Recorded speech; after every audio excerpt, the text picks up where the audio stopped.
me but not affect me, and not knowing how it's going to affect me kind of like scared me, and losing a fallopian tube was like, I guess, the part that had me tore up if I decided to get an operation.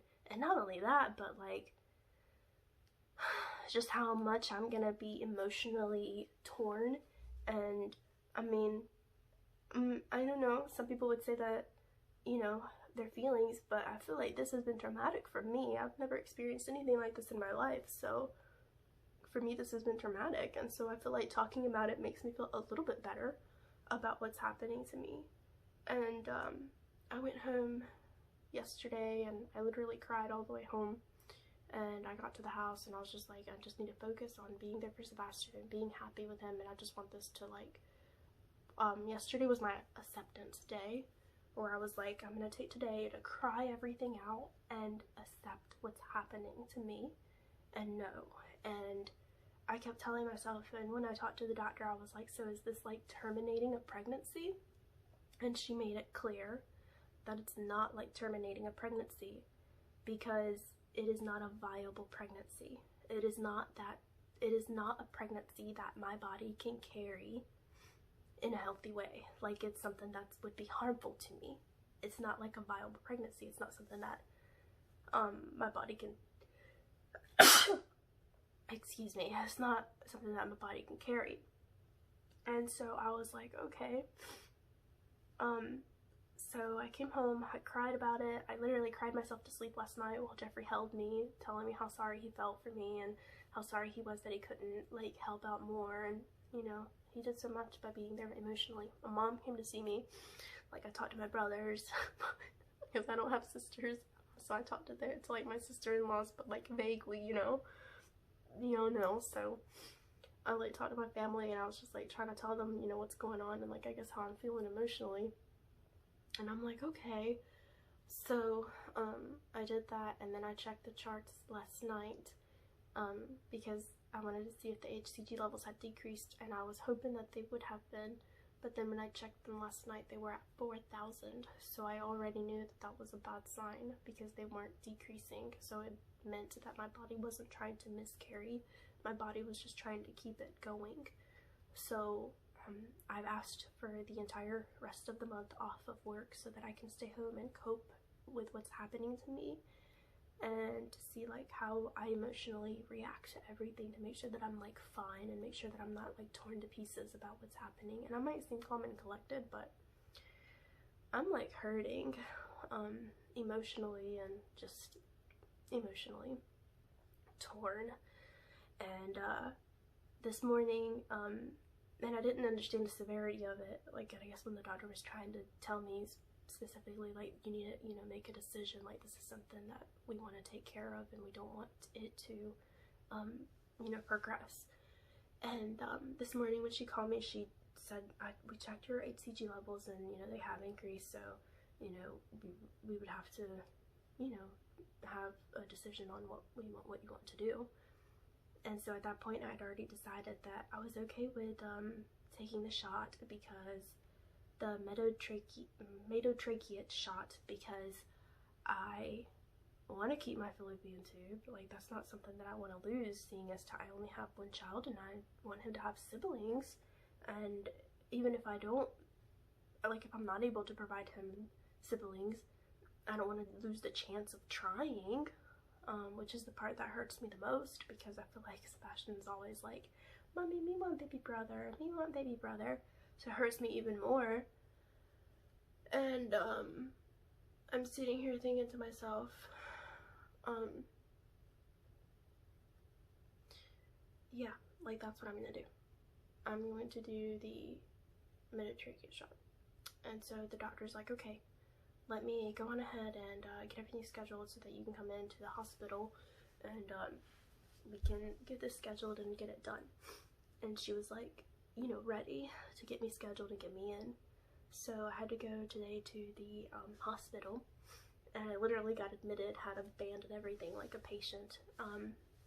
And they took my blood again so that they could check, like, I think it was my liver, because, you know, they have to make sure that your liver's okay and able to handle, I guess, what's being injected in me. And I like just waited for those results to come back so that they could give me the injection, and they give me the dosage that they had to give me was so large that I had to get 2 injections, so 2 shots, and 1 in each butt cheek. And I know I'll probably not be able to sit tomorrow because, I mean, I'm a baby, I'm a child when it comes to vaccines, shots, injections. Like, it's just needles. Like, I just can't. Like, I just can't. And so I'm a child, and so I tried my hardest to relax, but you know, your butt is a muscle, so she just goes in, and I literally jumped when she did it the first time. And I was like, okay, are you gonna go in the same one, or is it gonna be like the second on the other side? And she said, I'm gonna do it on the other side. And so all I was thinking in my mind was like, good, because like there's no way I would be able to handle it in the same one. And she said, okay, we'll do it in the second one. And then also thinking, how am I gonna be able to sit? How am I gonna be able to drive myself home? Like, so much going on. But I was calm throughout all of this, and I feel like this helps so much because, like I said, yesterday I took the day and I was emotionally torn, and I just took it as the day, like today's the day that I am accepting that this is happening to me, and it is not over until I get something done and for it to be taken care of. And I feel like that's why I'm so calm and collected, because A, I finally know what is going on with my body and what is happening, and then B, we have the options that were given to solve the problem that's going on, and then C, we took action and it's being taken care of. So I feel like that's why I feel so calm and collected, and I feel so much better, and I'm not torn and crying into pieces like I was yesterday. If I would have filmed a video yesterday, you would not have been able to even understand what I was saying, and I wouldn't have even been able to open my eyes because I have frog eyes when I cry. Like, they go and they're like this, like super tiny, because my eyes get swollen really, really bad because of my tears. So that happened today, and I have to go, mind you, tomorrow is Christmas Eve, and I'm having to deal with all of this. And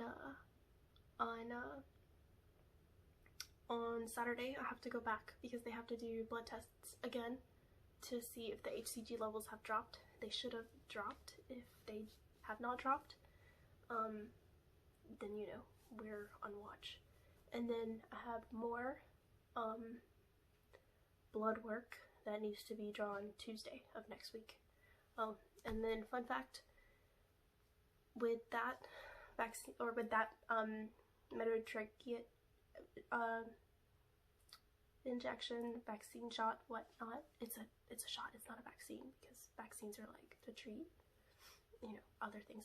So if I were to get pregnant in the next 3 months, then that is still in my body and it's fatal to a fetus, so I cannot get pregnant with that in me.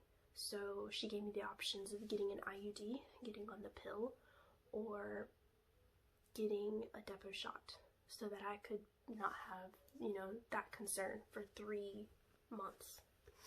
I did not get the IUD. Don't want to deal with that. There's no way I can do the pill because I'm not good with timing things and taking things on time, and even taking things every day. It's a struggle to even take prenatal vitamins. And so I'm gonna get the depot shot on Tuesday of next week. So a lot is happening, like, you know, when you want to take care of your body, and then it's like the universe is like, nah, bitch, you ain't doing that. You ain't taking care of your body.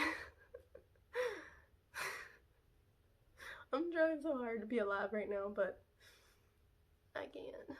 And so that's what's happening. So basically, I do want to close this video out with an explanation as to why I released everything the way that I did. And what I want to say is that the reason why I did that... Hi, honey bun. Hi, honey.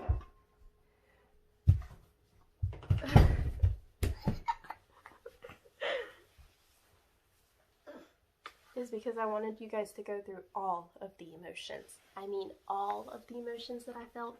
The happy emotions, the like excited emotions, the emotions of like how I'm feeling, so that you guys can see that ectopic pregnancy literally feels like a normal pregnancy.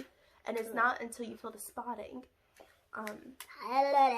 that you see that. Oh, and I forgot to mention a very important, hold on.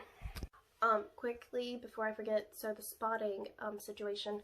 So the spotting went on after I went home from the emergency room, on and off. So like I spotted Monday, and it's not spotting like you would think, where it's like thick and like all in your underwear and like heavy.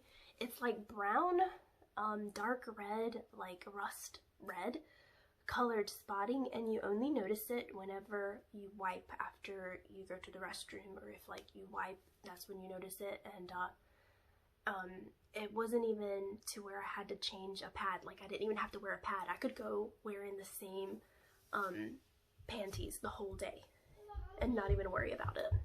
I would only notice it whenever I would go to the restroom and I would wipe, and it would be very faint. It wouldn't be like super heavy. I thought it was spotting, just like spotting that you get, I guess, whenever you're pregnant. Like, you know, sometimes it's normal to have spotting. And so I spotted Monday, Tuesday, Wednesday, Thursday, Friday. I literally spotted the whole week, and Saturday as well. So Sunday, it was kind of like not there anymore. And then on Monday, it kind of wasn't there either. And then on Tuesday, like right before I went to my appointment yesterday, on Tuesday, I noticed that I was spotting again. And it's not like spotting all throughout the day. It's like spotting, like you'll notice it the first and the 2 trips in the bathroom. Then you won't notice it for the ones, like 1 trip to the bathroom. And then you'll go back, and then you'll notice it again. Like it's like on and off. It was so strange. And then still today, I'm spotting. So that's when you know your body's trying to tell you something. Something's up, something's not right, and something's like happening, and you gotta take care of it. So that's the spotting situation. So basically I wanted to share as to why I shared all the videos.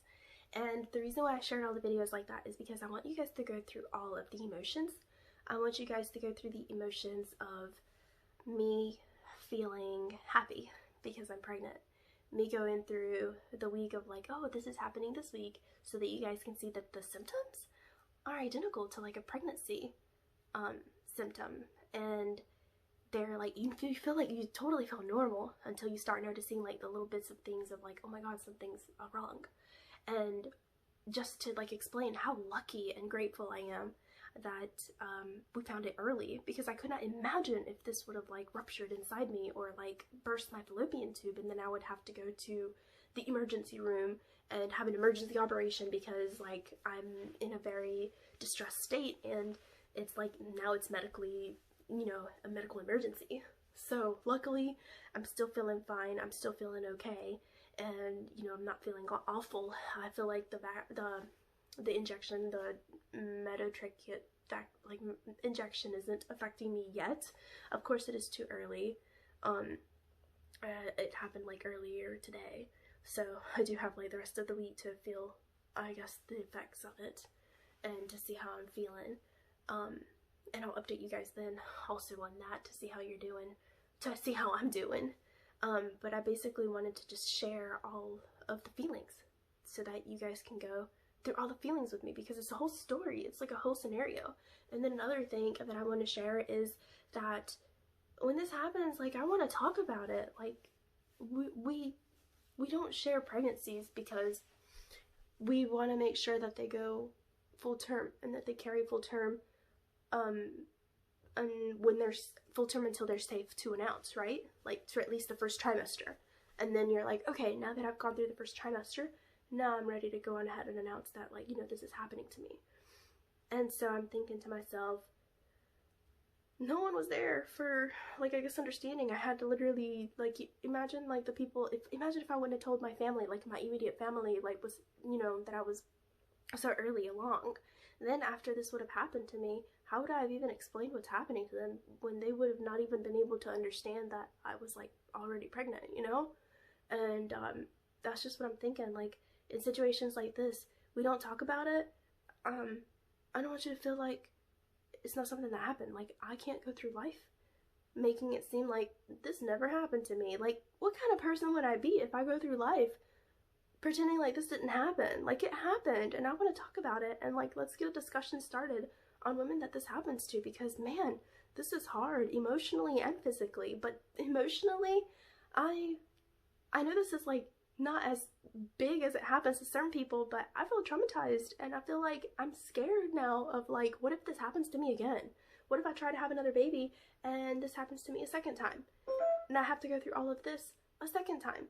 Like, it's beyond me how scared I am of that. But with that being said, thank you guys so much for watching, and if you did enjoy this video, please remember to give it a big thumbs up. And if you have not watched all the videos that are in this playlist about this pregnancy, this ectopic pregnancy, then they're linked down below or up top. But I'll keep you guys updated, and I'm posting all these videos this year because I don't want to post this first thing in the year next year.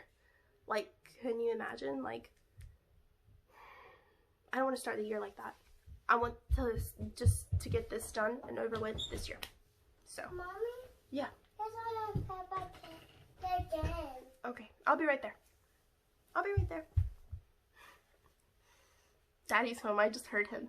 Mommy, I am too. We do a secret present.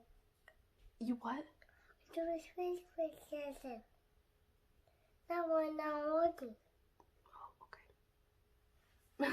That one not working on me. Okay. Okay.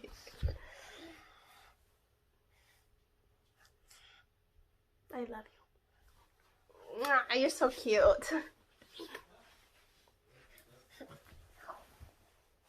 I love looking at you. So adorable.